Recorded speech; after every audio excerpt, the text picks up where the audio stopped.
How are you? Holy, that was a hell of a ride. Bringing it down for weeks and weeks and days and rain and rain and rain, pain and pain, coming to win the game. Got no game, coming to win no shame. We gotta do it. We got this. Come on.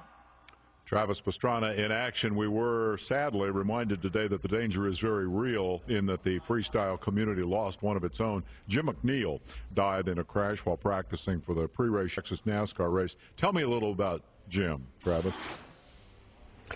Well, Jim, I mean, it's really sad. It was with Matt Biden and all the guys, down at the Boost Mobile setup, and a lot of the guys do demos all over.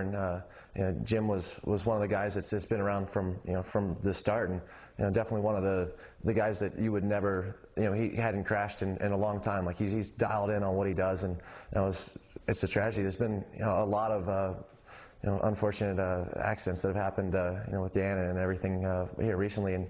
Unfortunately, we know it's part of the sports, and people. You hate to say it, but people, they go all the time doing stuff that's, just day-to-day activities, and stuff's bound to happen. And definitely, thoughts and prayers go out to him. Hey, Travis, very sad, but let's change gears for just a second. We've got guys like Ricky Carmichael that have come out of two wheels and done very well. You were in two wheels. You've gone into rallying. You've gone into race of champions. Not that you consider those much in the way of oval races or road races. You're now going into a big four-wheel fendered car, something that you have very little experience with. This is going to be a tough transition, and NASCAR is not easy by any stretch of the imagination. I know I've been there. But how long do you think this is going to take, and how tough do you think that transition is going to be? Very difficult, because where I've always been able to succeed is taking chances and making up time that other people weren't willing to do. In Supercross, it was, hey, I'm going to wheelie into the whoops and hold it wide open. I'm going to make up 2 seconds right here. And as long as I'm close everywhere else, I can win with that. Or I could, in rally, you make the notes with your co-driver, and you take chances on blind crests or on cutting, some of the ditches. With NASCAR, the faster I try to go, the slower I go. And the best race that I've had was my first race when I came invitations, and I just drove the car. I did as fast as I could go, and when we were tight, we drove what we could. And talking to the guys, there's so many little things that as a driver you can do to change how the car is. Put more wedge in it by running, down off the transition, and just every little nuance that I'm going to have to learn. It's going to take time.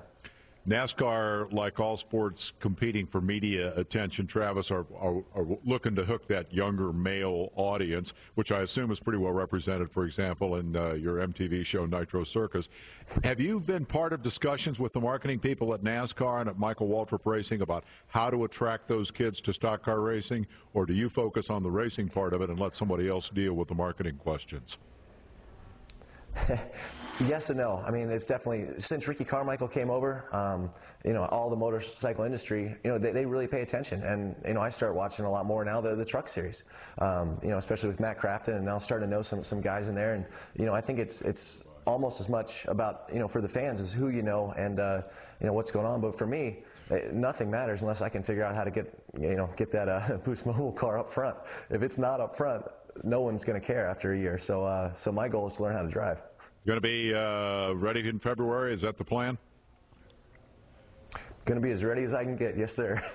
Listen, we appreciate your time tonight. We're glad to hear the healing is progressing. We hope it continues to do so, and that you're 100% in time to make your big nationwide debut. Thank you very much, Travis. Thanks for your time, guys. All right, we'll take a commercial break, and then coming up, among other things, we'll find out what Danny Sullivan thinks about Formula One coming to New Jersey, and we'll see if he has a favorite Ken Tyrrell story.